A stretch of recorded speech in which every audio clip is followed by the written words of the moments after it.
Hoje este é o primeiro vídeo, um vídeo histórico, em que eu, Vitor Mirchavka, junto com os professores Humberto, professor Evandro, estamos iniciando um canal.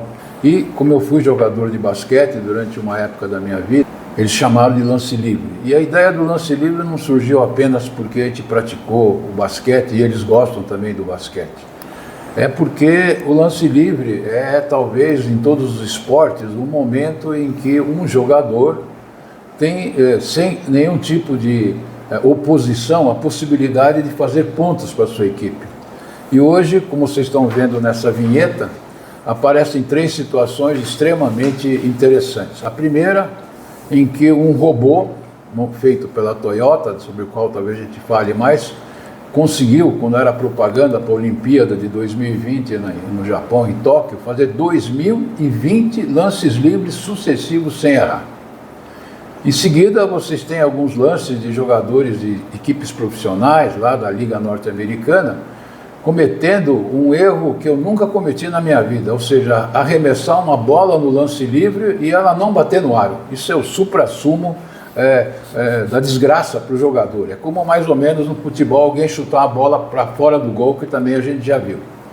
E a terceira situação mostrando a criatividade do ser humano, quando numa partida que está 103-101 e a pessoa tem direito a 2 lances livres e com 2 lances livres apenas empata, um jogador criativamente acerta o primeiro, arremessa de propósito o segundo para bater no aro, na parte da frente, e a bola vir na mão dele, ele correr rapidamente para a linha dos 3 pontos, fazer 3 pontos e com isso fazer 4 pontos em vez de 2 e ganhar o jogo.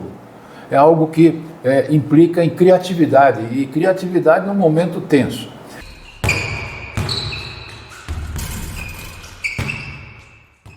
Então, na realidade, esse nosso programa, a gente vai procurar explorar.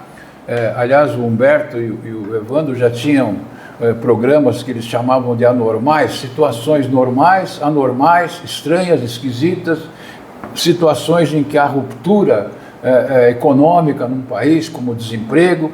Então, acho que a palavra lance livre é extremamente adequada. Vamos ter entrevistados, vamos ter professores, vamos ter pessoas importantes na sociedade, nos vários setores.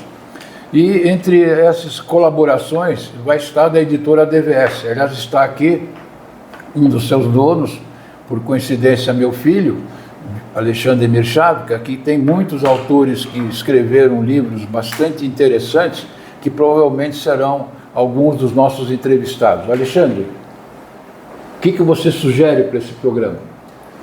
Bom, primeiro agradecer a oportunidade de estar aqui e falar com vocês, desejar sucesso. Eu acho incrível esse momento, depois de uma carreira tão longa de dedicação à educação das pessoas no Brasil.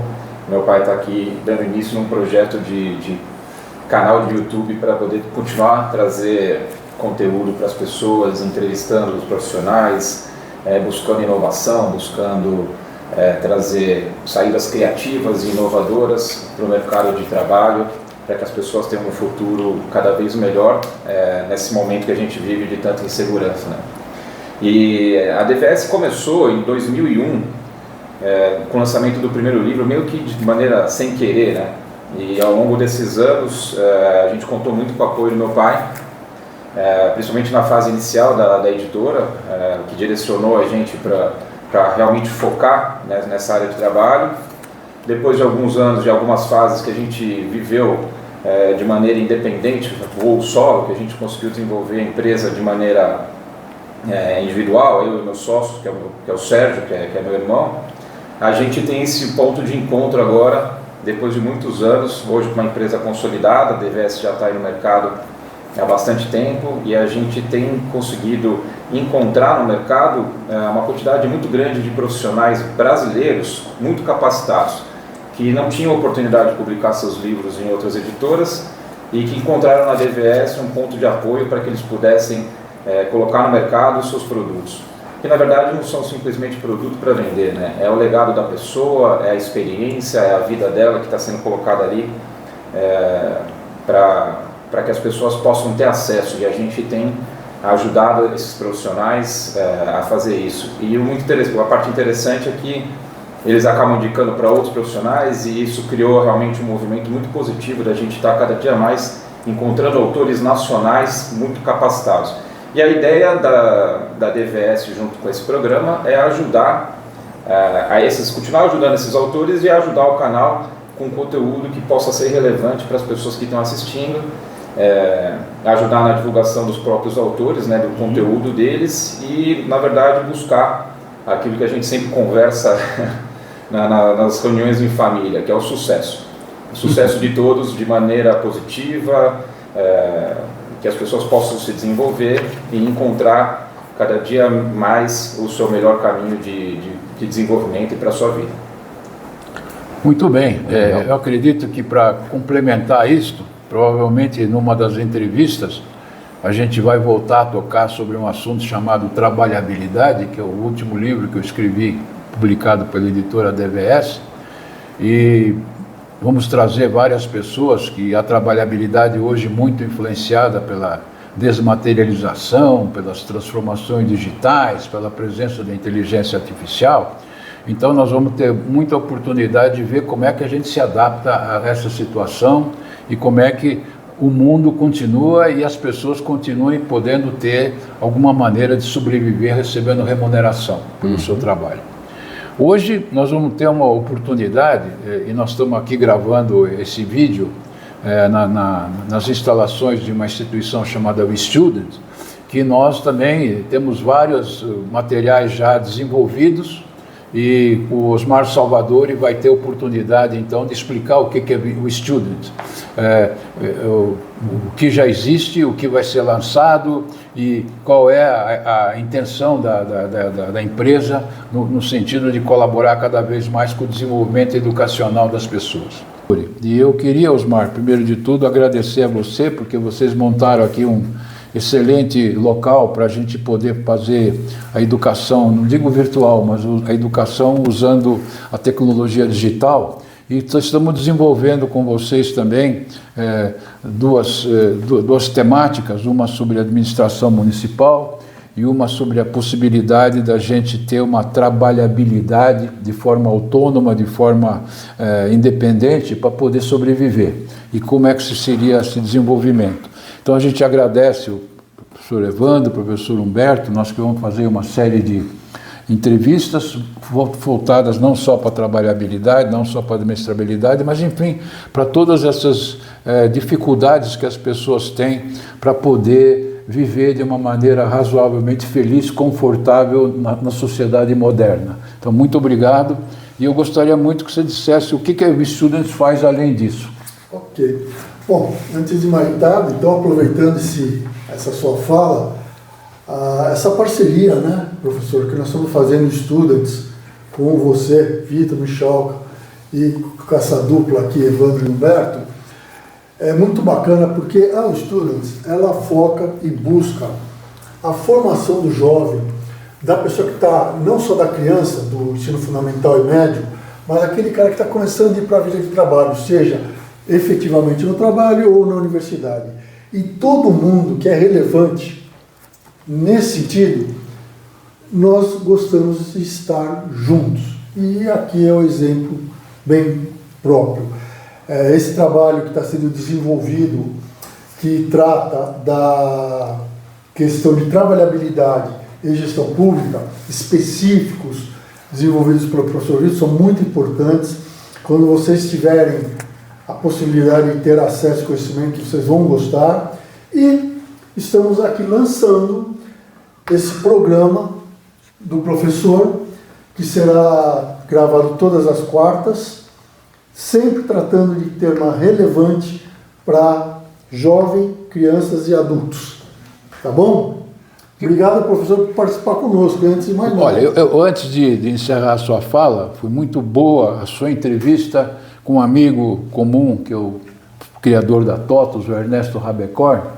O que você acha de convidar pessoas como o Ernesto para que a gente use esse nosso canal aqui na WeStudents para divulgar grandes realizações, pessoas realmente que estão interessadas em divulgar conhecimento e dar a possibilidade para que as pessoas se reorientem, melhorem as suas carreiras, abandonem, talvez usando aquela famosa frase do Alvin Toffler, no século XXI, se bem que ele já morreu há muito tempo, o importante não vai ser aprender, vai ser desaprender e reaprender. E justamente o reaprender aí para todas as gerações, inclusive, principalmente para essa mais energizada, que se chama geração nativos digitais, que seria a geração Z, geração alfa, mas todos hoje têm que ser e são de alguma forma digitais, né?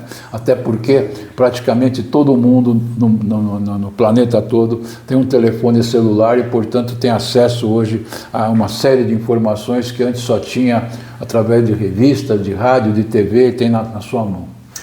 Olha, eu vou contar um segredo para vocês. No ano passado, o professor Vitor fez uma festa de aniversário. E eu estive presente. Não só eu, como pelo menos, acho que umas 150 pessoas estavam lá. Bom, educação é um todo. É esporte. Vocês vão ver os amigos do esporte dele. De empreendedorismo, empresários. Bom, os nomes da lista do professor Vitor são maravilhosos. E que eu acabei de falar, é esporte, é educação, é empresário, é negócio, é conhecimento.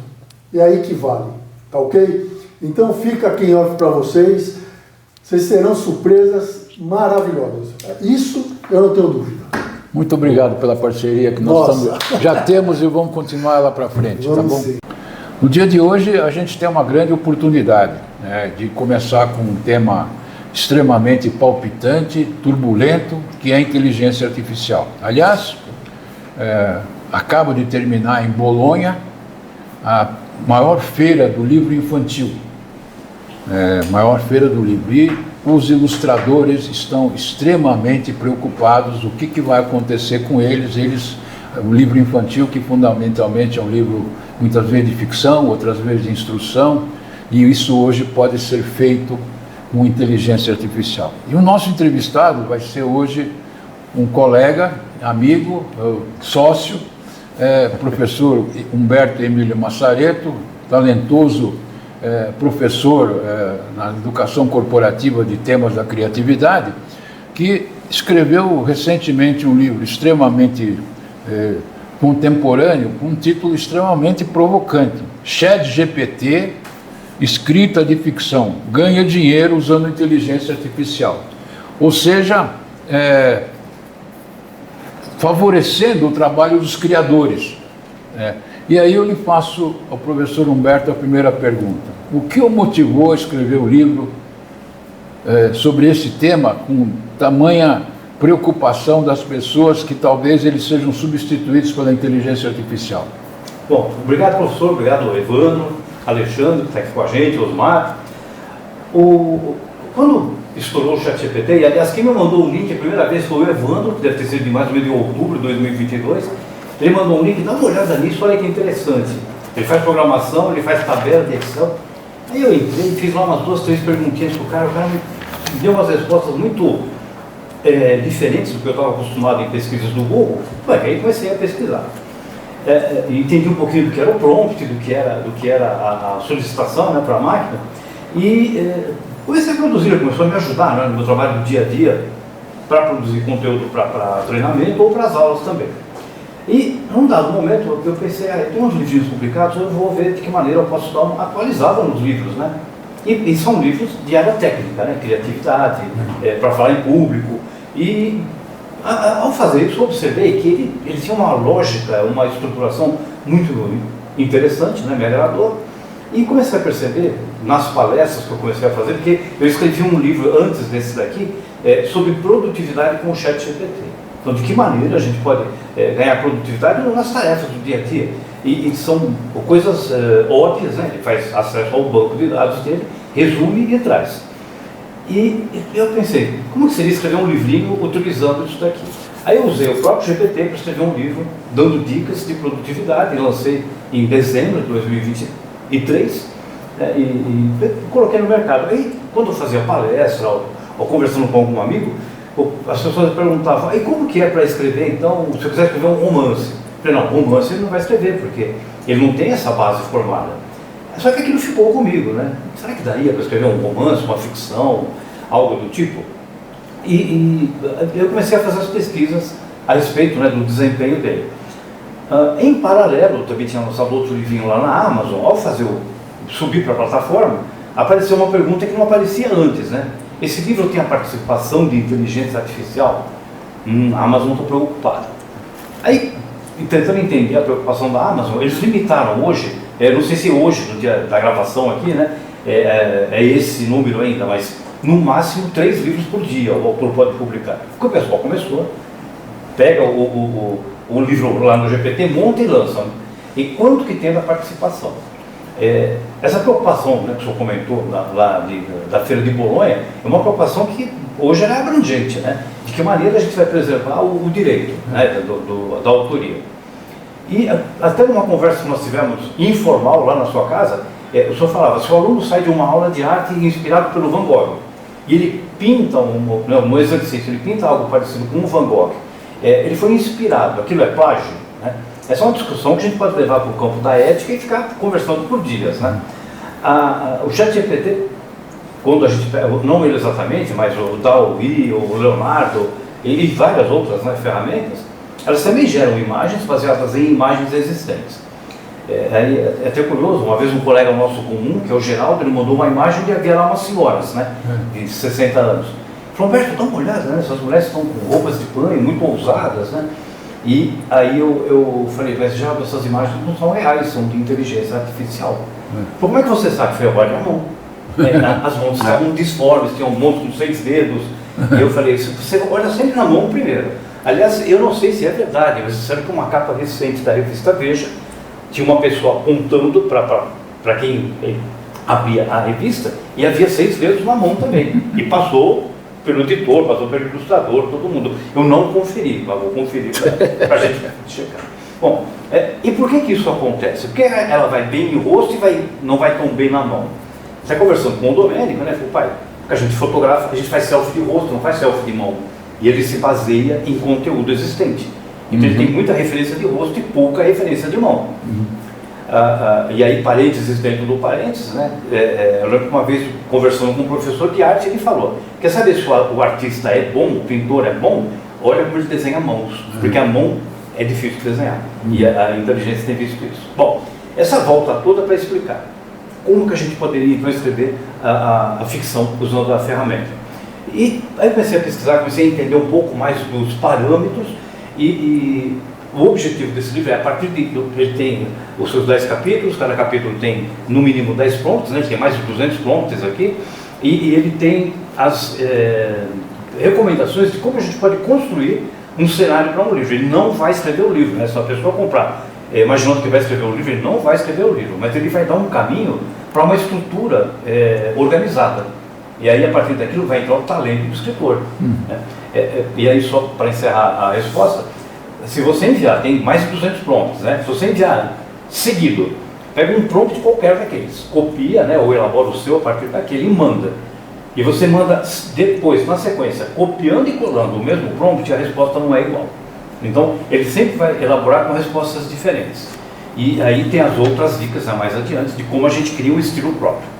Mas aí, professor, a resposta ficou longa, mas esse é o contexto. Olha, eu acho que a resposta me faz pensar numa coisa que eu sempre fiquei preocupado, que é aquela matriz, fatos, ficção, consciente e inconsciente. Então, fato, consciente, eu sei que eu sei. Fato, inconsciente, eu sei que eu não sei. Mas ficção. Ficção, eu não sei que eu sei. Quer dizer, é uma ficção, que você nem sabe que você não sabe, mas vai arrumar alguém que vai perceber que você tem talento. E a pior ficção e inconsciência é eu não sei que eu não sei. Eu inclusive espero, né, com a ajuda de vocês, que a gente consiga nesses vídeos, como o YouTube permite isso, e até os algoritmos fazem isso, a todo momento nos oferece uma coisa que você nem sabia que você não sabia. Né? E o momento hoje é que as pessoas realmente nem sabem o que podem fazer com a inteligência artificial. Então, minha segunda pergunta para você é isso. A inteligência artificial, ela vai ser útil para todas as pessoas criadoras, para o dublador, para o roteirista, para o músico, e vai também ser um perigo, né, dele ser substituído. Quer dizer, nós estamos vivendo uma época que tem conteúdo em várias áreas, né, quer dizer, e hoje a gente vive a época mais da solidão de convivência humana, mas solidão substituída pela convivência virtual, vendo muito telefone celular, vendo muito streaming e assim por diante. O que você acha? Essa inteligência artificial, vamos dizer, não digo desmascarada, mas desmistificada, ela vai ser uma grande vantagem para os criadores? A crise do começo, do meio do ano passado, né? Talvez acho que no segundo quarto do ano passado, lá dos roteiristas em Hollywood demonstram que existe uma preocupação, né, que os artistas, os autores, eles têm preocupação. Houve um prêmio, inclusive, até acho que o Alexandre pode ajudar melhor a gente aqui, houve um prêmio de uma grande premiação nacional de livro, em que uma capa, ela ganhou e ela foi feita por inteligência artificial, mas não foi dito que tenha sido feito por inteligência artificial. E o ganhador, ele num momento assim de efusividade, de comemoração, falou: gente, olha que legal, ganhei um prêmio aqui com uma capa que quem fez foi a inteligência. Retiraram o prêmio dele. Ou seja, ele perdeu o direito ao prêmio porque ele usou a inteligência artificial e os julgadores acreditaram que não era um trabalho dele. Eu vou de novo aqui, né, vou fazer buscas naquilo que para mim é tão valioso, né? Não importa a área, na minha opinião, essa é uma discussão que vai longe, essa opinião ela é muito pessoal, né? Nós temos colegas docentes que se queixam muito de toda a novidade que surge, porque eu não sei por qual razão, nem vou arriscar dizer. Mas quando surgiu o computador foi isso. Calculadora. Lembra do Palm Top? Lembro. O meu filho, quando ele entrou na FAP para estudar, ele fazia cinema, um dia ele foi para a aula com o Palm Top. E o professor está dando aula, acho que eu posso citar nomes, né? É uma homenagem, né? O professor Rubens, que era o diretor, né, da Facom, ele estava ministrando a aula, ele falou para o meu filho: o que é isso aí? Ele falou: esse aqui é o meu caderno, né? Mas não com arrogância, ele falou: esse aqui é o meu caderno. Ele estava anotando a aula no Palm. O Palm Top vai aparecer na tela aqui para depois vocês verem o que é, né? Era um assistente virtual, né, que a gente usava uma canetinha para escrever, o ancestral, talvez mais antigo do tablet. Né? E aí o professor fez um discurso acerca daquilo, sobre videogame, né? Achando que era um videogame. Depois, anos mais tarde, eles se encontraram e falaram: nossa, achei que era um videogame, era uma anotação mesmo, né? Sem dúvida. Então, essa preocupação, a resistência, né, natural, eu não sei se é por entender que aquilo possa ser uma ameaça, não sei, enfim. Então, quando surge uma novidade, e aí eu vi como que o Evandro usa a inteligência artificial nas aulas dele, né? Conta aí pra gente, que eu acho muito legal a forma como você pede o trabalho com o IA. Isso aconteceu segunda-feira agora aconteceu. A nota 1, né, lá na faculdade do comércio, uma das faculdades que eu leciono, a nota 1 é um trabalho, né? E eu coloco um tema, né? Eu proponho um tema, e eu falo para os alunos, falo assim: usem deliberadamente a inteligência artificial. Por favor, usem a inteligência artificial. Eu não vou brigar com o ChatGPT, eu não sou tão grande assim, né? Usem a inteligência artificial. Tenham a elegância de colocar para mim depois, nas referências, o prompt que você utilizou para obter a resposta, seja para obter uma resposta, seja para organizar o seu texto, seja para ter insights, né? Coloque os prompts que você utilizou. Coloca todos, usei esse prompt para isso, esse prompt para isso. Por quê? Porque aí eu começo a analisar a lógica que o aluno está usando para buscar aquilo que eu propus. E aquilo serve também como alimentação, retroalimentação para mim, para saber: olha, eu estou fazendo o aluno pensar, eu tô propondo alguma coisa que faça o aluno de fato pensar, né? Então, assim, eu deixo solto, fica à vontade. Que é bem aquilo que o professor falou uma vez num café, né? Usa o celular a favor, fica, não, sai para lá, celular, né? Isso aqui é uma tremenda máquina, né? Pois é, eu acho que A inteligência artificial, um estudo dela tem há mais de 80 anos. E você falou da calculadora. Quando ela surgiu, a inteligência artificial, você aprendia a multiplicar, mas números muito grandes a máquina fazia muito mais depressa. Só que logo depois vieram máquinas que faziam contas que a gente não sabia fazer. Se você diz quanto é 2 elevado a 2, que é 2 ao quadrado, a pessoa diz 4. Mas você diz quanto é 2 elevado a 0,8, ninguém sabe fazer essa conta. Mas a máquina fazia. Quando passou bastante tempo e surgiu a máquina que ganhou do Garry Kasparov, do IBM, o Deep Blue, era uma máquina sofisticada, que mais tarde ficou muito mais sofisticada com o Watson, que era uma outra máquina da IBM que ganhava debate. Então nós estamos trabalhando, e quando o Google procura qualquer coisa para você, quando você diz, olha, eu quero saber a altura da tenista tal e qual é o não sei o que, sai na hora. Isso é inteligência artificial que evoluiu para uma tradução da linguagem natural, só que nesses últimos 2, 3 anos, principalmente dos dois, não só a OpenAI, mas outras empresas, saíram ferramentas assustadoras. Inclusive, minha terceira pergunta, a IA pode não só aprimorar, acabar com o trabalho humano, inclusive do próprio professor? O que você acha? Concorda com isso ou ele vai continuar existindo? Nós que fomos professores durante tanto tempo. Eu tenho usado uma frase que não é minha, que ela já está batida, mas eu vou repetir uma vez mais, né, já que a gente está aqui nessa conversa. Ninguém vai ser substituído pela inteligência artificial, nós seremos substituídos por pessoas que, igual a nós, trabalham fazendo aquilo que a gente faz e que usam a inteligência artificial. Isso mesmo, porque eu essas também pessoas são as que conseguem otimizar, né? Eu insisto que o ChatGPT é a ferramenta mais conhecida, mas há mais de 6 mil ferramentas de inteligência artificial. Ela é um assistente e não era essas coisas, né? Até brincando aqui, quando a primeira inteligência artificial do Google, meu Deus, como é que chamava? Antes do Gemini. Eu tô com o Gemini na cabeça. Bard, né? O Bard. O Bard. Quando o Bard foi lançado, um alvoroço, uma live sensacional, uma pessoa que estava assistindo mandou uma pergunta muito simples, né? Como eu explico para o meu filho de 9 anos,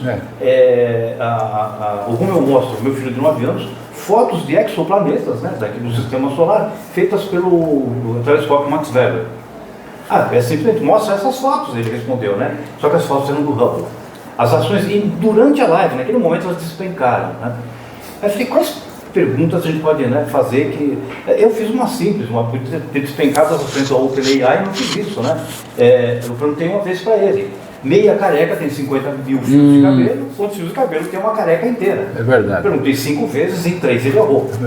É verdade, eu fiz isso também. Mas o que eu acho, não sei, professor, se o senhor acha interessante, mas eu acho que tem pessoas, inclusive, que estão aproveitando muito o seu passado para poderem fazer até um currículo melhor. Eu não sei se vocês gostam ou não, mas tem uma artista chamada Scarlett Johansson, que é muito bonita, e que foi uma artista que fez alguns filmes tecnológicos, envolvendo... Não existem muitos filmes sobre inteligência artificial e robô, alguns existem muito mais coisas hoje, vídeos curtos, e ela hoje, ela mesma se ofereceu, enquanto os outros criticam, mas hoje, vocês estão falando sempre de prompts, e é bom dizer... Se você não souber fazer bons prompts, que significam orientações, comandos, guias, solicitações, o que você quer construir de diferente para que a máquina que está cheia de informações junte as suas informações e dê a resposta. Se vocês olharem hoje, por exemplo, no YouTube, todo dia aparece Scarlett Johansson como Cleópatra, claro que estão dizendo como Cleópatra, não sei, Scarlett Johansson como Country Girl. Então, só que o rosto é dela. O resto não é dela, o vestimento, a maneira, ela nunca foi Country Girl nem Cleópatra, né? Então, na realidade, eu acho que nós estamos vivendo um momento, que aí está a quarta pergunta, já um pouco mais técnica. Nós mais jovens, eu quando era jovem, aqui só tem um jovem que é o Alexandre, nós já estamos aí passando dos 60, mas eu até me orgulho disso, quer dizer, como eu falei aí para alguém outro dia, meu ídolo hoje é o Joe Biden, está com 81 anos, comanda, alguns não gostam, a nação mais poderosa do mundo e quer continuar comandando. Nosso presidente também tem 78 anos e está aí dirigindo com um currículo invejável também no que ele conquistou. Mas há uns 70, 80 anos surgia o Walt Disney, e fazia aqueles desenhos animados, aquela maneira toda analógica de fazer os desenhos, de mexer. Depois, uns 15, 20 anos para frente, Steve Jobs, numa fase de declínio, fora da época dos computadores, cria a Pixar e vem os desenhos animados com computação, com a parte digital. E hoje nós temos o Sora. Sora acabou de ser lançado.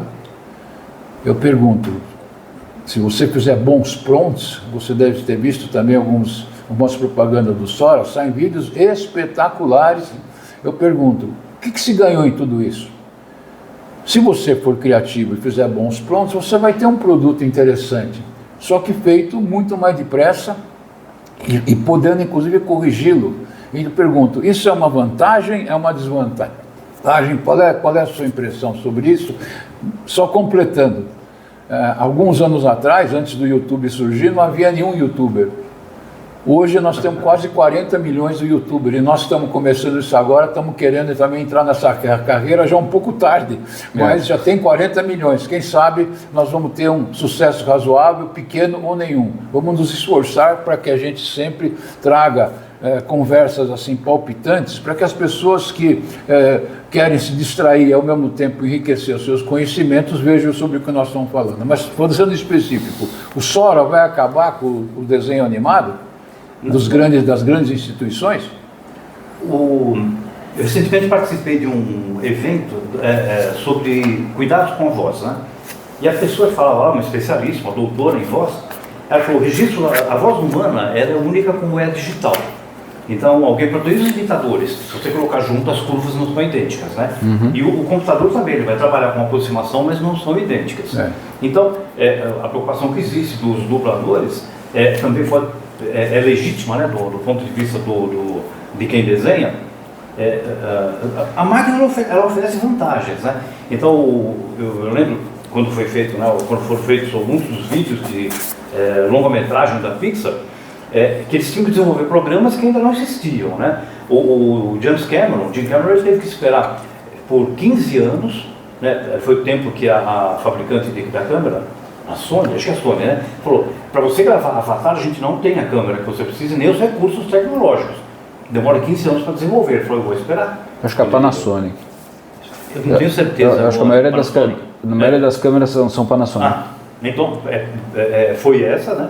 A gente confere, depois colocamos aqui na edição. A gente confere e põe na edição. É uma questão de forma de otimizar o trabalho. Sempre vai ser.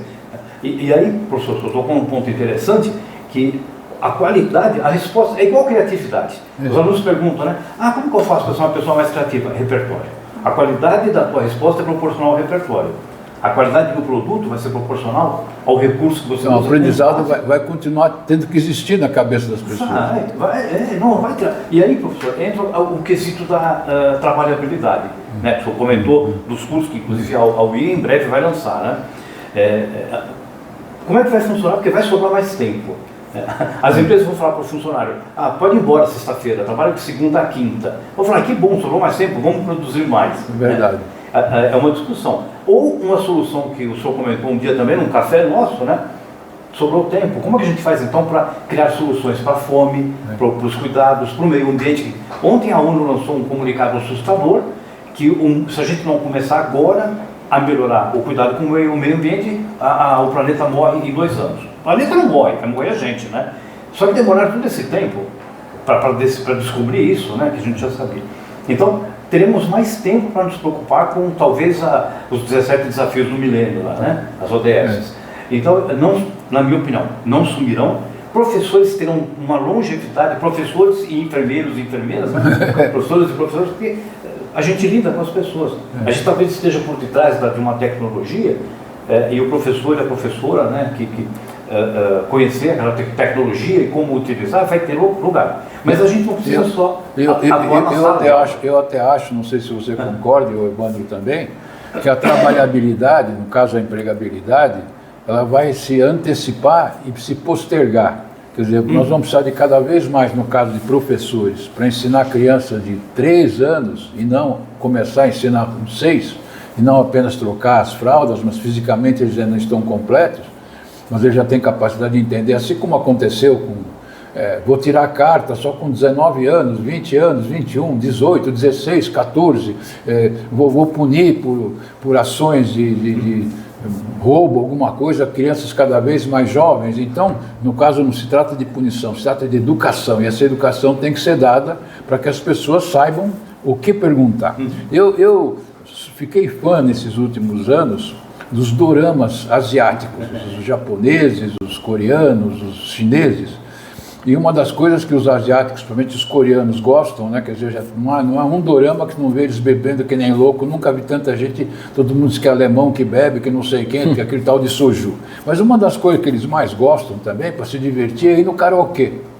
E saiu, por exemplo, agora já um novo aplicativo chamado Voice Engine. Eu imagino, né, karaokê também é uma coisa que você entra no meio de uma música como se estivesse cantando, mas acho que logo em breve, com o Voice Engine, você vai num karaokê e vai dizer, eu quero cantar que nem o Frank Sinatra, que nem sei lá, o Roberto Carlos, ou que nem algum cantor recente, aí a Beyoncé, se for mulher, Taylor Swift. Isso vai ser possível, porque com o aplicativo logo ele copia a sua voz e depois encaixa dentro de uma música com as entonações que a Taylor Swift faz numa música. Vai ser super divertido, o karaokê vai ficar mais divertido ainda. Não, porque os coreanos se enchem de soju, depois vão num karaokê, num quarto tipo motel, e fica uma loucura, uma coisa incrível. Quer dizer, eu já devo ter assistido uns 50 doramas. São 3 coisas que a gente vê nos coreanos. Primeiro, como é difícil o amor entre eles, completamente diferente do amor latino, é um amor shakespeariano, Julieta e Romeu, alguma coisa desse tipo. Segundo, a comida, comem que nem uns loucos, mas comem pouca carne. Quando é para comer carne é algo fora do comum. E aí, soju, que nem louco, né? Todo mundo bebe, mulher bebe, homem bebe. Eu não sei como é que eles são tão trabalhadores a ponto, notícia desses dias, Samsung vende mais telefone com a Apple. Imagina uma empresa que não existia, está superando a Apple, que se tornou a empresa mais poderosa do mundo em termos de valor de mercado, se bem que agora perdeu para a Microsoft. Imagina uma empresa valer 3 trilhões de dólares, 1,5 o PIB do Brasil, quer dizer, então é um negócio fantástico. Mas a pergunta é esta, o Voice Engine vai ser um benefício ou um malefício, um perigo ou uma vantagem? Porque uma coisa é você achar bonito a voz do outro, uma coisa é você imitar a voz do outro, e uma outra coisa é você dizer que o outro fez e ele não fez. O que você acha? Na minha opinião, não sei se você concorda, o barato de você beber aí para o karaokê é errar, né? É dar vexame. É pagar o mico, né? Mas assim, eu acho que tem campo para tudo, né? Porque tem aquela pessoa que fala assim, puxa vida, da mesma forma que tem o Ken humano, né? O marido, o namorado da Barbie, né? O cara que se traveste ou se transforma num boneco, tem aquela pessoa que fala assim, pô, eu sou fã sei lá, do Frank Sinatra ou fã de determinado cantor, eu quero ter minha voz emulada, eu quero me ver cantando como ele, né? Mas eu acho que vai ter brincadeira para tudo, mas eu acho que assim, opinião pessoal também, né? O bacana do karaokê é o mico, né? Você achar que tomar achar que tá cantando maravilhosamente bem, alguém gravar e mostrar, falar, cara, no dia seguinte. Mas dentro dessa conversa, algumas frases que eram indiscutivelmente verdadeiras, como eu só acredito porque eu estou vendo ou estou ouvindo, elas vão passar a ser mentiras ou sempre discutíveis. Não posso acreditar porque eu estou vendo e nem posso acreditar se estou ouvindo, porque eu não sei se é a pessoa que eu estou imaginando, porque pode ser o rosto de outra pessoa, o rosto da pessoa no corpo que não é dela, fazendo coisas que ela não devia estar fazendo. Tem aquele filme do Will Smith, eu não lembro o nome, que ele interage com ele mesmo mais novo. A gente vai colocar na edição. A gente vai pôr na edição, recriar o filme do Will Smith. Ele. Sim, do Will Smith. Ele interagindo com um ser artificial, se eu não me engano, que é ele mesmo, e criaram um avatar, digamos assim, dele mais novo. Inclusive parece ele naquele seriado que ele fazia lá do Fresh Prince of Bel-Air. Falando de tecnologia, professor Humberto, a nossa educação está sempre demorando para se atualizar, mas eu fiquei sabendo recentemente, que há uma faculdade, a primeira faculdade de inteligência artificial formou sua primeira turma. E é um grupo de pessoas da faculdade da Universidade de Goiás. Formou a primeira turma de 15 alunos, né? E aí eu lhe pergunto, também lançaram um aplicativo bem melhor do que os anteriores, não sei se o nome é esse, é Devin, e que praticamente substitui o engenheiro de software. Eu pergunto, essas pessoas que se formaram, claro, estudaram 4 anos, provavelmente também podiam ser programadores ou outros, eu pergunto, o programador, o engenheiro de software, que era uma das profissões do futuro, também vai sumir? Eu sou um pouco tradicional para fazer esse tipo para estabelecer esse tipo de parâmetro, conceito para a resposta, né? A gente sempre vai precisar de ter um jogador um pouquinho mais velho no time de futebol, vamos falar daquilo que a gente gosta, né? A gente vai precisar ter um jogador mais velho no meio do campo, que é aquele cara que é inteligente, aquele cara que olha, aquele cara que coloca a molecada no eixo lá, né? E assim como esse vídeo da abertura, em que o jogador fazer uma cesta de 4, vocês imaginam, um lance de 4 pontos com 6 segundos para acabar o jogo, né? Era a única maneira de vencer. Se ele acertasse os 2 lances, o time ainda perderia. Perdão. E ele tem uma sacada, podia ter dado tudo errado, né? Mas ele já não tinha mais nada a perder, o jogo estava perdido, né? Então, algumas decisões, eu penso que a presença humana é necessária para algumas decisões, porque a máquina ela trabalha com todas as possibilidades, mas ela faz uma escolha do provável. Lembra do episódio de Big Bang Theory, em que alguém, ou o Leonard chega para o Sheldon e fala, você não acredita com quem eu me encontrei agora? Ele fala, provavelmente foi com Muhammad Ali. Para Muhammad Ali, quem é? Muhammad é o nome mais famoso do mundo, mais popular, né? E Ali é o sobrenome. Então foi por probabilidade, né? Você encontrou com Muhammad Ali. O computador vai tomar uma decisão baseada em probabilidade, a menos que ele tenha sido programado com algum tipo de algoritmo de improvável, de surpreendente, né? Então, na minha opinião, a presença humana, para fazer como fez o jogador no lance, né? E para outras decisões, ela é valiosa, porque aí é a criatividade humana em ação, é a minha opinião. Mas vai substituir muita gente que vai ter que fazer outra coisa. Vai ter que se adaptar. Olha, esse ano, nós estamos já no 4º mês, mas os 3 primeiros meses, aconteceram as 3 maiores eventos de tecnologia do mundo.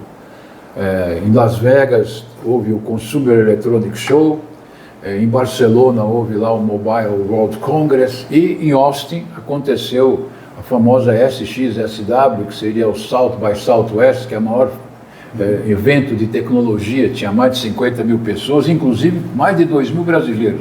A maior delegação, uma coisa fantástica, né? Tanto brasileiro, de bancos, de escolas e tal. E no meio deste evento, com muita gente importante falando, o dono da NVIDIA, o Sam Altman da OpenAI, falou uma futuróloga chamada Amy Webb. O que você acha do que ela falou, no sentido que ela fez uma triangulação, quer dizer, o evento SXSW 2024 praticamente foi em cima da inteligência artificial, mostrando que é uma tendência irreversível. A Amy Webb, ela conectou a IA, a biotecnologia e a internet das coisas.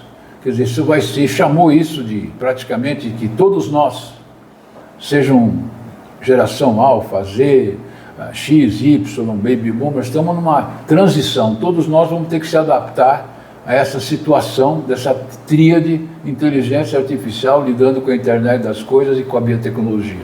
O que você acha que vai resultar disso? Quem que vai sobreviver e como que a gente vai fazer para se adaptar a essa situação? Bom, a Amy Webb era uma showwoman, né? Divertida, inteligente, pesquisadora. Errou algumas vezes, né?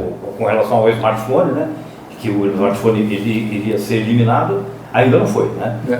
Mas ela construiu uma linha muito curiosa, né? Para falar acerca da evolução. Então ela fala dos computadores. Os computadores, eles tem lá, dentro da evolução perceptível, né? No nosso dia a dia, nas empresas com suas grandes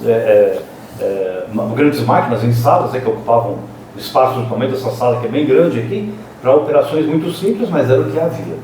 Evoluíram a ponto de ir para as empresas menores, não grandes corporações, mas para as empresas. Aí vieram para as nossas salas. Aí depois foram para os nossos quartos, aí foram para o nosso bolso, né? E o que ela preconizou, uma das coisas que eu achei curiosa, né? Porque a gente já vê isso, vai para a nossa cara, que são os óculos, né?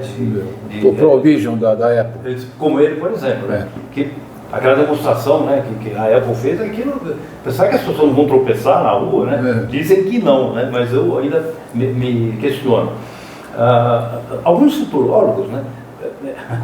Quando a gente fala de futuro, né, e os velhos anormais, eles só nasceram porque a gente conversava sobre como é que esse povo que está aí, né, no começo da pandemia, né, conversa que eu e o Evandro tivemos, como que esse povo vem e fala como é que vai ser o trabalho depois da pandemia, como vai ser escrever livros depois da pandemia, como vai ser dar... Ninguém sabia nem quando ia acabar a pandemia e tinha gente já falando como ia ser.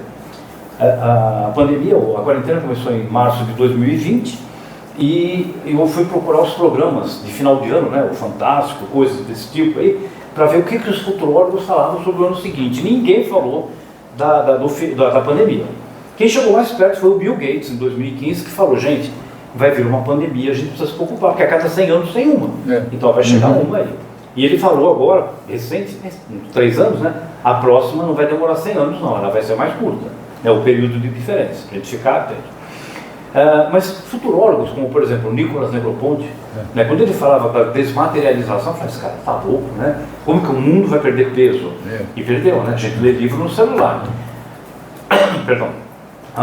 O Ray Kurzweil, né? O Ray Kurzweil é o que mais acerta, né? Então eu penso que os futurólogos, eles se baseiam em algo, né, para poder estudar. No caso das previsões dela, né, sobre biotecnologia, sobre o trabalho, ela fez uma montagem com as fotos lá dos grandes empresários, CEOs das corporações, falando como isso vai afetar o capitalismo. Vai nos afetar sem dúvida, né? Mas a previsão dela aqui, na minha opinião, a mais interessante é sobre a internet, né, a tecnologia, a inteligência artificial vai vir para a nossa cara. Então a gente já tem que se preparar para o próximo passo, na minha opinião, o mais impactante, e os impactos na biotecnologia e nas relações de trabalho, né? Ela confrontou o capitalismo. Você tocou num assunto e num homem que, quando eu era criança, eu li quase todos os livros do Júlio Verne. Depois, quando era um pouco mais adolescente, do H.J. Wells, que escrevia sobre a Guerra dos Mundos, dos futurólogos. Depois, quando eu já bem mais adolescente, já meio fruta caindo da árvore, surgiram outros futurólogos, John Naisbitt, Alvin Toffler. Mas realmente, indo direto, e ele estava na SXSW 2024, é o Ray Kurzweil, porque não existe ninguém entre todos esses da humanidade que fez tantas previsões e tantas deram certo.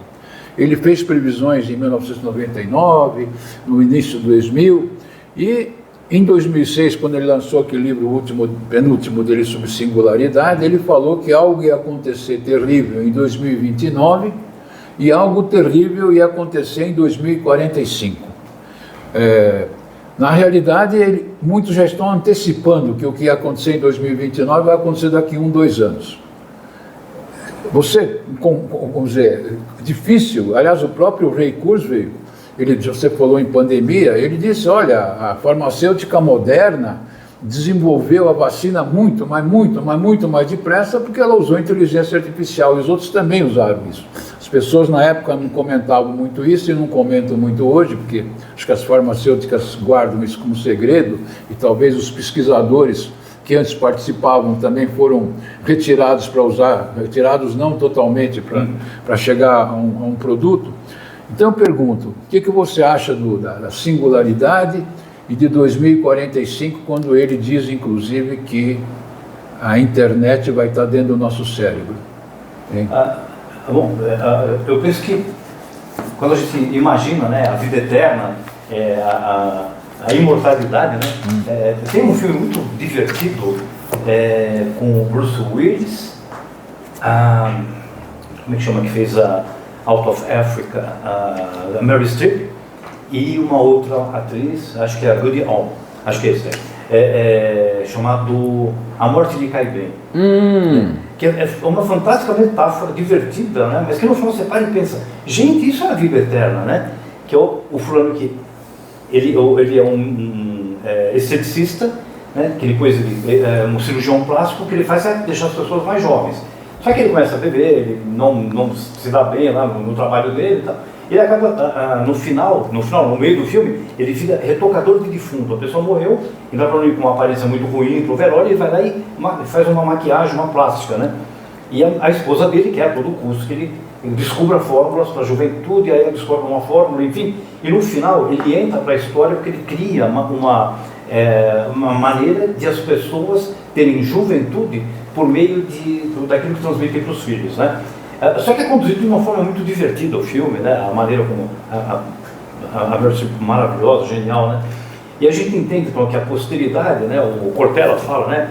Eu não vou imitar, hoje está gravando, né? Então eu não vou imitar. É um querido, né? Mas houve um tempo que ele não falava daquele jeito. Não, em 2012 a gente participou de um evento juntos e ele não falava com tanto sotaque, né? Mas, ok. Mas acho que agora ele voltou para as raízes gaúchas dele. E ele fala que a gente leva da vida o que a gente deixa, né? Só que esse conceito muda a partir dessa previsão do Kurzweil de que a gente vai poder... Ele fala que daqui a pouco a gente vai poder baixar o conhecimento. Né? Guardar isso num pendrive. Não é bem um pendrive, mas parecido com isso. E em 45, baixar o sentimento. Ou seja, aí é vida eterna, porque é só você subir no outro cérebro. E tem um filme, uma série que trata isso muito bem na Netflix, que é o Carbono Alterado, deve ser a tradução, Altered Carbon. Então a pessoa tem um disquete que insere aqui na nuca. Ela tira, imediatamente ela passa a ser outra pessoa. Então, é uma previsão para mim, é alvissareira, né? Não sei se vai dar tempo de eu pegar isso daí, porque deve custar muito caro no começo. Então não sei se eu vou pegar isso daí, porque tem algo que me assustou, professor.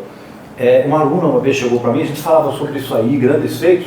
Ela falou, professor, como é o nome do seu bisavô de parte de pai? Eu falei, não sei, né? E da parte da mãe? Não sei.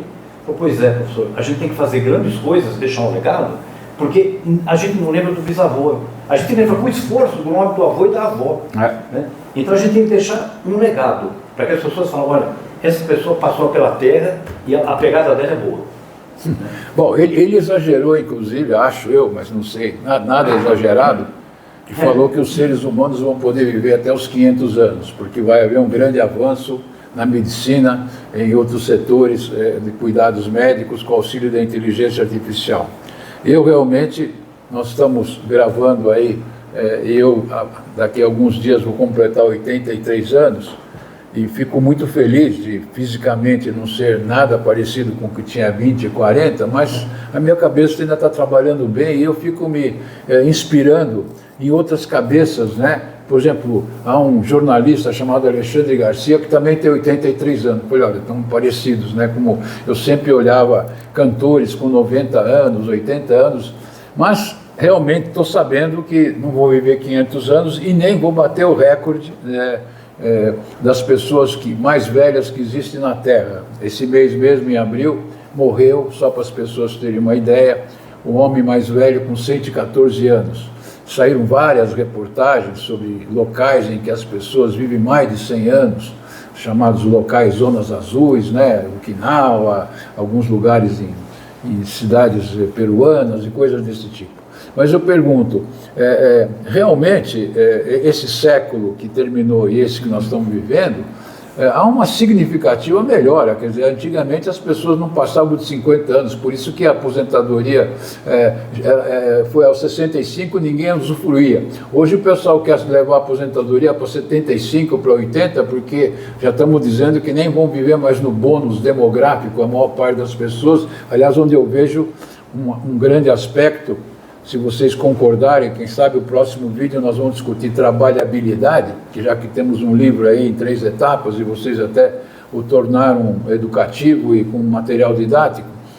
Eu acho que se de um lado vamos ter professores para crianças de 3 anos, mas não simplesmente creche, mas ensinar, sim, vamos também precisar cada vez mais de cuidadores, porque por mais equipamentos na Consumer Electronics Show, lançaram inclusive um robô que brinca com os cachorros, que dá remédio, que joga bola para os cachorros. Às vezes eu até penso, para que ter cachorro e depois ter um robô? Ah, mas olha, no fim de semana eu vou ter que sair, não tem ninguém, vou pôr o robô para brincar com o cachorro. Provavelmente o cachorro vai destruir o robô depois. Eu tenho um cachorro em casa que destrói tudo, né? Brinca com um pedaço da cadeira lá, faz um barulho infernal, mas é um cachorro grande.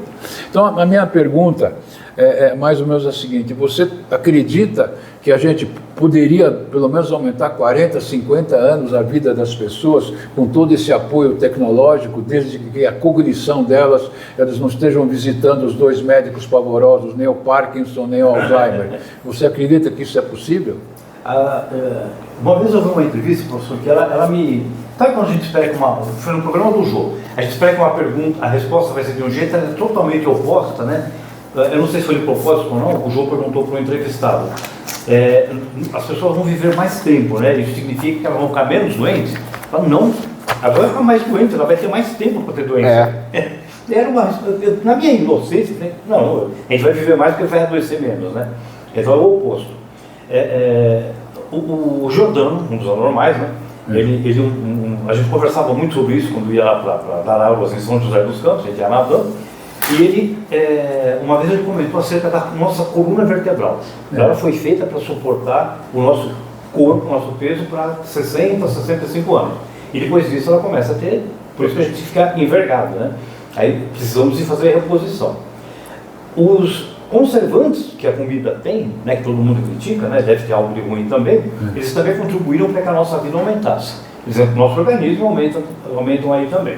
Então, aquela abordagem que o senhor gosta de falar, né, do Bono, é o positivo, né, o negativo e o interessante, né? Faz mal, mas o interessante é que a gente vai durar mais tempo. Eu acredito que a gente vai... Essa geração agora, né, o senhor comentou assim, que cada vez vai diminuir mais a idade para dirigir. Né? Daqui a pouco não precisa nem...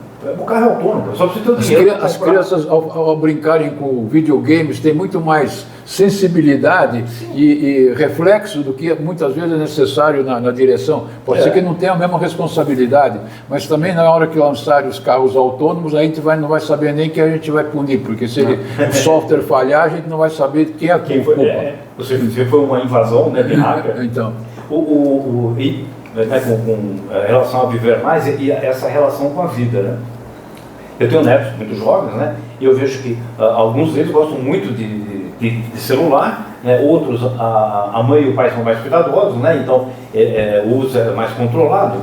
E eu lia uma reportagem, depois eu confirmei, né? Uma reportagem há um tempo, que lá no Vale do Silício, alguns CEOs montaram escolas, ou financiaram escolas, onde a tecnologia não entra. Então, o Bill Gates não deixava os filhos dele utilizarem, eu não lembro qual era o aplicativo, o Jobs não deixava os filhos utilizarem o iPhone, e aí você fala, por quê, né? Porque esse pessoal construiu tudo que a gente usa na época em que não tinha essas coisas. Então não precisa, para construir o futuro, né? E aí descobri, porque a minha esposa atua na área, né? Que a educação antroposófica prega, fica mais distante um pouco, não precisa abolir totalmente, mas fica mais distante da tecnologia, para você entender o mundo, né? A antroposofia, o lugar do homem no mundo, né? E aí eu comecei a entender, eu tenho participado lá dos eventos com ela, e tenho entendido como é importante essa nossa... Porque a gente tem um poeta chamado Chesterton, e ele fala, as pessoas as pessoas não estão morrendo por falta de o que admirar, estão morrendo por falta de capacidade de admiração, porque a gente acaba ficando escravo da maquininha, da caixinha brilhante aqui, e a gente não observa como é bonito um nascer do dia, como é bonito a organização das pétalas de uma flor, né? A mágica que tem lá, o Fibonacci embutido, né? E a gente não observa porque a gente não perdeu a capacidade de admiração. Então, na minha opinião, vamos viver mais, mas tem que aproveitar esse viver. Mas falando especificamente de Brasil e do mundo, né? Quer dizer, nós estamos vivendo uma situação de muita conflagração bélica no mundo em vários lugares, a Ucrânia com a Rússia com a Ucrânia, faixa de Gaza, os americanos sempre com problemas com os chineses. Inclusive, outro dia saiu uma reportagem, que eu acho que é verdadeira, das 10 empresas mais valiosas do mundo, e só uma empresa não era americana. Haviam 6 de tecnologia americanas, a começar da Microsoft, Apple, Nvidia, Amazon, Alphabet, Meta. Havia, inclusive, no meio uma empresa de investimento, aquela Berkshire Hathaway, de Warren Buffett, uma farmacêutica, e a última era a Tesla. A Tesla, que é do Elon Musk, que está na moda com certas discussões por causa do X do Twitter. E só uma empresa, não digo desmaterializada, a não ser a Tesla, que também é materializada, e a Eli, todas as outras lidam com transformação, com digitalização. Eu pergunto, o Brasil vai ter alguma chance? Quer dizer, essas que ganharam tanto, quer dizer, quando a gente olha, por exemplo, a história da NVIDIA, que muitos nem sabem do que se trata, mas que é a empresa dos chips, né? Quer dizer, se bem que ela usa muito os chips da empresa, a maior empresa do mundo de chips é uma empresa de Taiwan, de Formosa, né? Quer dizer, chama Manufacturing in Taiwan. Eu pergunto, as empresas que tanto ganharam, nós temos alguma chance no Brasil para se desenvolver na tecnologia digital ou nós vamos ser sempre consumidores, quando muito? Acho que você ia falar alguma coisa antes aí, porque acho que vai ter uma conexão. Você ia falar antes aqui. Não, eu ia falar eu até passei por... Era quanto à resposta anterior, até passei para o Alexandre dar uma olhada. A Suécia aboliu, na questão da educação, os livros, a digitalização. Tudo quanto é aparato digital e está voltando aos livros, né? Porque eles acreditam que os livros...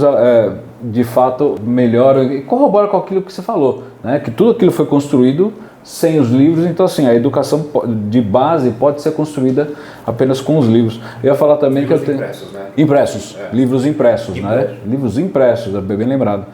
E outra coisa que eu ia falar quanto a viver mais, eu tenho um exemplo vivo em casa, né? Eu tenho um exemplo vivo em casa, meu pai, que tem 88 anos, e daqui a 2 semanas ele já começa o processo para fazer uma prótese, uma artroplastia completa de joelho, né? E ontem foi feita uma entrevista com o médico por telemedicina. Seu pai toma algum remédio? Eu falei, ele toma remédio de pressão, só. Mas nenhum remédio? Não, mas nenhum remédio, ele toma só remédio para pressão. Qual a dosagem? 0,25 miligramas. Só isso. Então, assim, eu não sei se é o conservante, eu não sei, mas a medicina, de fato, vai avançar bastante. Eu imagino, né? Sem querer ser futurólogo, vai avançar bastante e, assim, o ser humano vai ver pra caramba. Eu achei que ela se conectava, né, com a pergunta. Bom... Ok, então vamos trazer de volta para cá, né? Nós temos alguma chance? Porque às vezes as pessoas falam, olha, vamos desenvolver, falta inovação no Brasil, falta isso, mas nós temos recursos econômicos para poder competir em alguma coisa, ou nós sempre devíamos nos consolar em ser bons consumidores, usar esses softwares todos, esses programas todos para fazer o trabalho de forma mais eficiente, mas não há mais condição. Numa próxima pergunta eu vou tentar me explicar melhor e onde é que o Brasil vai evoluir, como é que o Brasil vai se desenvolver, mas eu acho que nessa área da tecnologia digital nós não temos chance nenhuma, nós não temos como abrir uma fábrica de chip para concorrer nem com os chineses, nem com os chineses nacionalistas e muito menos com os americanos, quer dizer, essas 6 grandes empresas são empresas de trilhões de dólares. Para a pessoa ter uma ideia, a nossa empresa mais importante, que é Petrobras, com toda a queda alta na Bolsa, não vale mais do que 100 bilhões de dólares, 100 bilhões. Imagina uma empresa como a Apple vale 3 trilhões, que é 30 vezes. Só que não tem só a Apple, a Microsoft também, a Meta também, todas acima de trilhão, quer dizer, então o dinheiro que eles têm à disposição, eu até diria, né, encaixando, já que o nome do programa é Lance Livre, e a gente praticou esporte, teve uma época que havia em São Paulo a Federação Universitária de Basquete, tinha competição entre universidades, tudo isso desapareceu. Eu acho que o grande mudança, como falou há pouco o Evandro, em algumas coisas as pessoas vão se prender cada vez mais à paixão, à experiência. E o esporte é a maior demonstração disso. Os Estados Unidos, no mês passado, houve a final do campeonato universitário de basquete e também do campeonato tanto masculino como feminino. Eles chegam lá um funil, que chegam a ficar, no caso masculino, 64 universidades, elas vão se eliminando, e aí chega às 4 últimas. Pois bem, Os 4 últimos jogos, na realidade 3, né, foram 2-2 e mais a final, no caso masculino, foram feitos no estádio de futebol americano, tinha 75 mil pessoas. E o feminino a mesma coisa, sendo que o feminino deu 20 milhões de visualizações, quebrou todos os recordes na televisão. No Brasil nem tem basquete universitário, e nem, como é que nós queremos, é para fazer essa analogia com a tecnologia, como é que nós queremos competir se os americanos têm essa escolha fantástica com as universidades, que depois alimentam os profissionais, aqueles que não conseguem ir para a liga profissional, alimentam as ligas da Europa e de todo o resto do mundo. Basta dizer que no Brasil, um levantamento recente em 2 esportes que a gente gosta, o futebol, que é o número 1, o basquete não é mais o número 2, mas no futebol temos 20 times na Série A, vamos supor, a grosso modo, que cada um tem 30 jogadores, né, entre os reservas seriam 600 jogadores, nós temos perto de 120 estrangeiros, perto de 40 argentinos, e na Argentina só tem um brasileiro atuando, quer dizer, então falando, nós queremos formadores de futebol e nós não temos ganho o campeonato mundial há décadas, né? E a mesma coisa no basquete, quer dizer, a gente tem um basquete relativamente pobre e mesmo assim cheio de jogadores estrangeiros, que são os remanescentes, os residentes daqueles que não puderam se tornar NBA, no caso a National Basketball Association, ou então as ligas paralelas ainda boas, e foram jogar pelo mundo. Então, essa é a minha pergunta, quer dizer, de um lado, nós não temos como competir, mas na economia da experiência, não especificamente no esporte, no turismo, na música, na gastronomia, nós temos condição, inclusive, de ter muitos empregos, inclusive atrair muita gente para vir, que seria aquela visitabilidade que a gente tanto fala, interna e externa. Eu pergunto, o que você acha exatamente assim para ser... temos que desistir e investir na economia da experiência, que envolve, por exemplo, que a gente se torne cada vez mais eficiente na produção de alimentos, não só na produção, na exportação deles, na armazenagem, no envio para o resto do mundo, porque isso é uma coisa que todo ser humano vai precisar comer. E tem ainda muita gente com dificuldade para produzir alimentos, que nós temos aí, é o único país do mundo, e aí é uma competitividade na natureza que pode ter 3 safras, é o Brasil. Sim. Claro que 1 ou 2, talvez não certamente com apoio de irrigação, mas não com neves horrorosas, não com falta de água, nós temos essa possibilidade. E nós não fazemos esse tipo de orientação, nem na educação e nem no investimento público. O que você acha, então? Eu acabei falando com um amigo recentemente, que teve uma discussão sobre isso, né? Ele tem uma posição muito radical, né, com relação a capitalismo, e eu não me lembro quem foi que falou, estou tentando lembrar da frase. De fato, o capitalismo é o pior sistema econômico do mundo, depois de todos os outros, né? Porque ninguém encontrou ainda qual é o melhor sistema, né? Então a gente tem vivido aqui, um é baseado no produto, outro é baseado no processo, e tem muitas leituras que a gente pode fazer aqui. E aí eu falei para ele, que ele ficou muito chateado quando eu falei, nós seremos eternos plantadores de arroz e vamos vender arroz para depois comprar o risoto pronto, né? Porque a gente não investe aqui no desenvolvimento. Não é bem assim. Eu falei, é bem assim, a gente é produtor de commodity hoje, né? O que a gente vende para o mundo? Vende soja, vende café, vende ferro, a gente é produtor de commodity. E o que eu percebo é que, infelizmente, as coisas ficam todas conectadas, né? Vou fazer um parênteses, professor. Em algum momento a gente pode falar sobre isso aí, porque tem uma fala sua, né, daquelas aprendizagens de bate-papo, né, em que o senhor faz uma comparação entre ser jogador de futebol, que é o sonho de um monte de meninos, né, e ser youtuber. Né? Como vale muito mais a pena ser youtuber. Eu vou dar só um spoiler para o pessoal ficar curioso. Para o pessoal fazer essa conta aqui e mostrar. Criatura, investe em alguma coisa de valor, né? Mas voltando. As coisas estão conectadas, e para a gente poder criar esporte de valor, precisa de investimento publicitário, precisa de apoio, para a gente poder visitar o bondinho lá do Rio de Janeiro, visitar o Cristo, né? As nossas condições, elas não são as melhores, né? Você chega, mas aí a gente observa, né, que não tem um cuidado com o cesto de lixo, não tem cuidado com a segurança. A gente vai precisar de investimento não vai trazer de fora, tem que ser daqui, né? Só que as nossas empresas têm valores comparados, né, lá fora, e aí acabam investindo, pega um time de futebol, investe, joga tudo, a Petrobras, acho que agora, não sei se contrato com o Tron Valente, joga tudo no Flamengo, né, e aí os outros times não têm como competir de igual. Então a gente não tem investimento nas áreas da experiência, né, aí depende muito do talento, mas o talento só não vai bastar, a gente precisa ter investimento. Criativos nós somos. Bom, me diz uma coisa, há uma série de coisas que a tecnologia, e obviamente ela usa a inteligência artificial, já que o nosso programa se chama Lance Livre, melhorou muito. E eu, olhando os esportes, ele ainda, vamos dizer assim, em alguns lugares parece que resiste, mas vamos olhar assim. Com a introdução da tecnologia, nós temos hoje um esporte 100% honesto. Ele se chama tênis.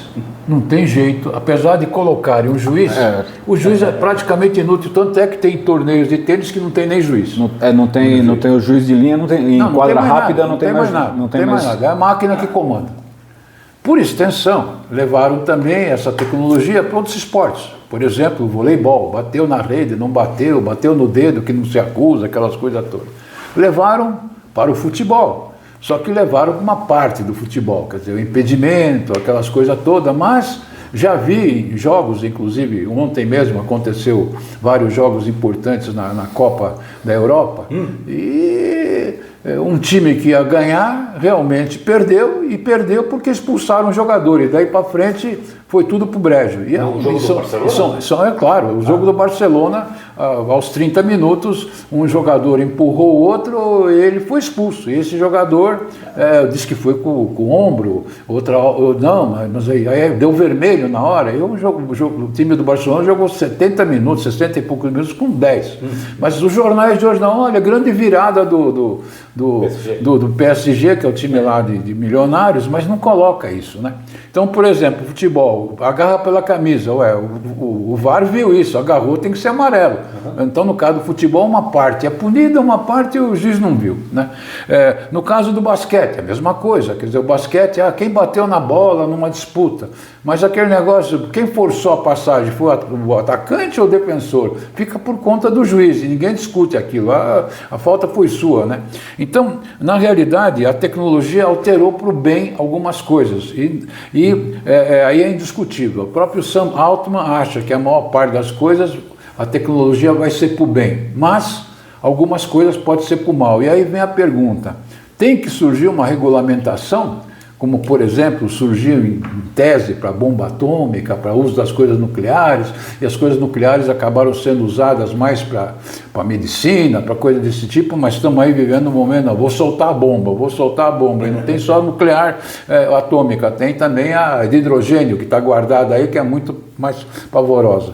Nós estamos demorando muito para fazer tem escolas que proíbem o uso do telefone celular que tem inteligência artificial e vai ter cada vez mais, tem escolas que permitem, porque vai distrair o professor. Eu pergunto, qual é a sua opinião? Essa regulamentação vai surgir, vai ser rigorosa, ou realmente as pessoas vão perceber que tem que usar o mais que possa, desde que ela simplifique o trabalho e o resultado seja bom? Qual que é a sua impressão? A minha impressão, ela vai surgir, tem tido muita discussão. Porque já tem algumas regulamentações, a própria Europa já colocou algumas, e aqui, como sempre, a gente demora com regulamentações, apesar de ser o país dos absurdos, quer dizer, pouca gente sabe que nós somos o país que tem a maior quantidade de advogados do mundo per capita, algo assim como 1 para 165 pessoas, e parece que tem uma maior quantidade de faculdade de direito, somando todas do mundo. Um negócio assim absurdo, perto de 1,3 milhão de advogados na OAB, quase 1% da mão de obra, fora os outros que não têm OAB. Claro que você se tornar um advogado, você tem uma cultura geral, bom, inclusive para fazer muitos prontos para a inteligência artificial, inclusive a própria inteligência artificial vai interferir no campo jurídico, né? Porque ela vai dar também diagnósticos sobre causas e coisas desse tipo, já está dando, né? Mas na realidade nós estamos vivendo uma época que é necessário uma regulamentação para isso? Eu penso que sim, acredito que sim, né? Firmemente acredito que sim, e ela vai acontecer. Eu tenho só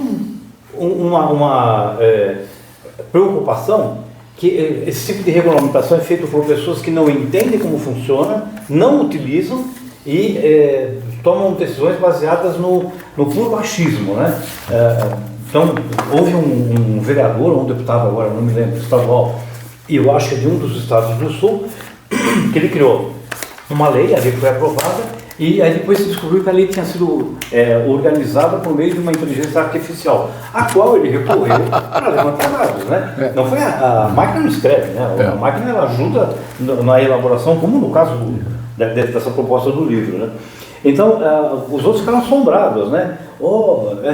Até me perdoem, né? Mas eu vejo as pessoas assombradas, né? Nossa, os ônibus de São Paulo são controlados pela máfia.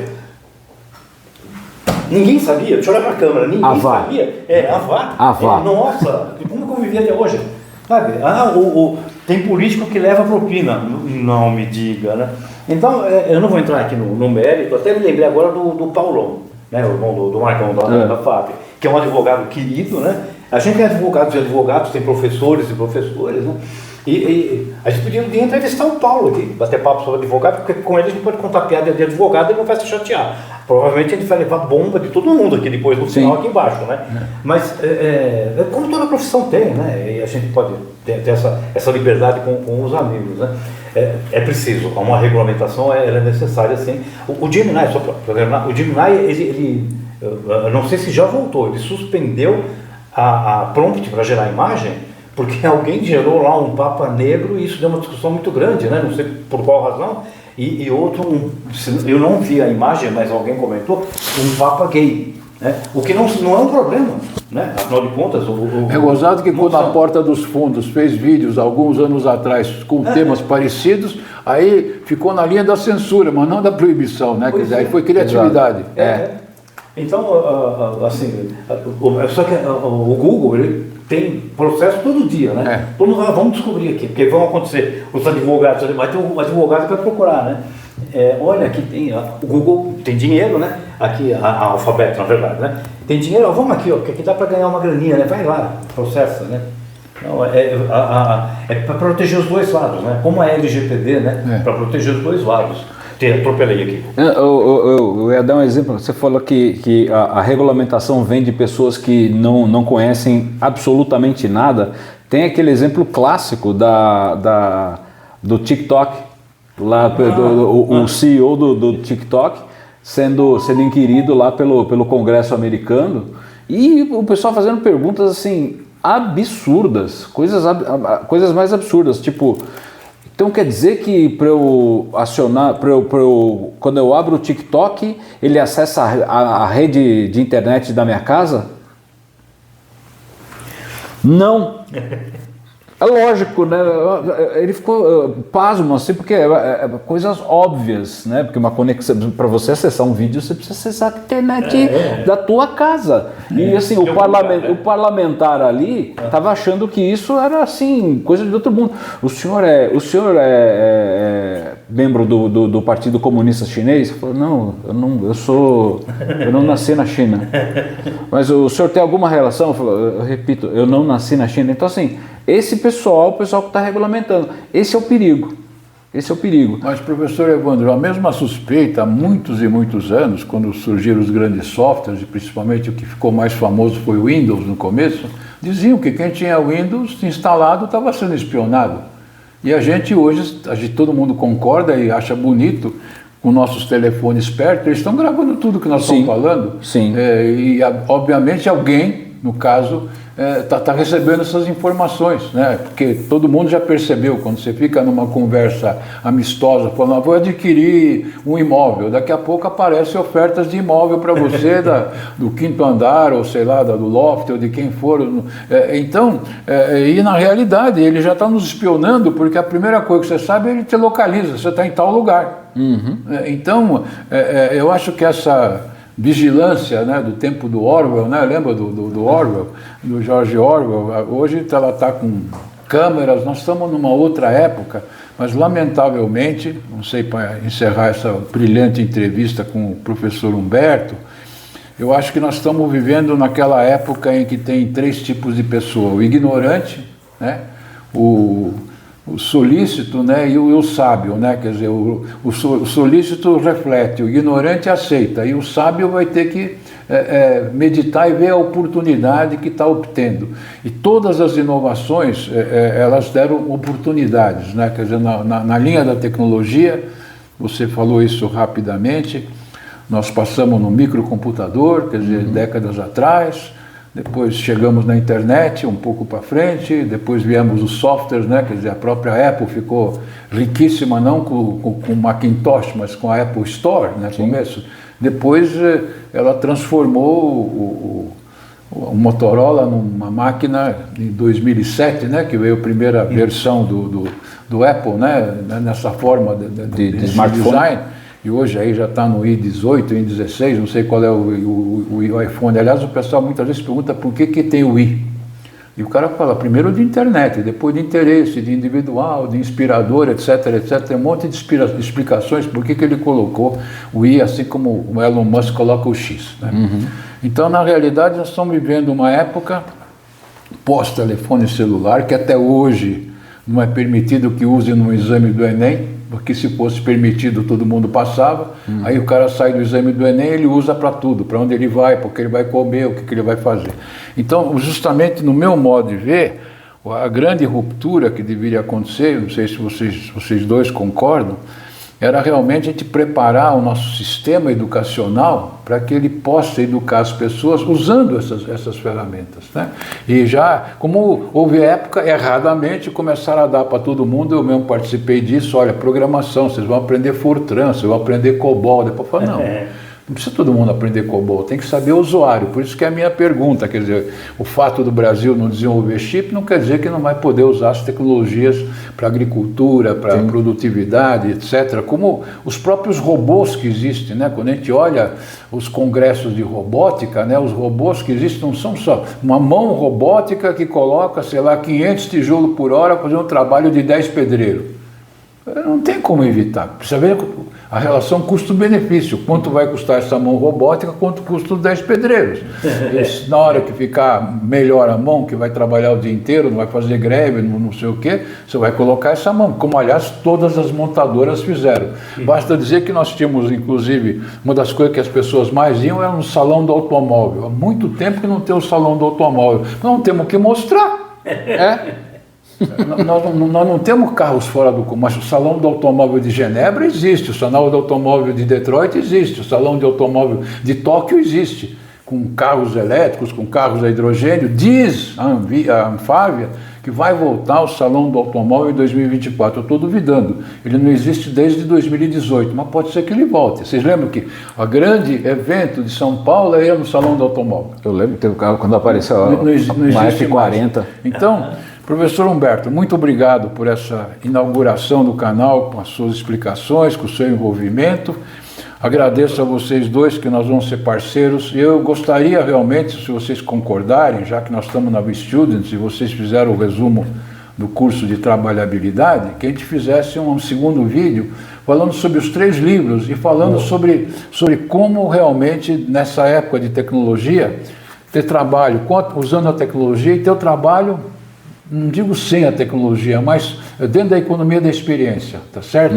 E isso tem muitas opções para que a gente dê algum recado de otimismo para quem tem neto e para quem tem bisneto e para quem, inclusive, nem neto nem bisneto, mas ele ainda quer viver, ele quer sobreviver. Sim. Tá bom? Perfeito. Perfeito. Obrigado.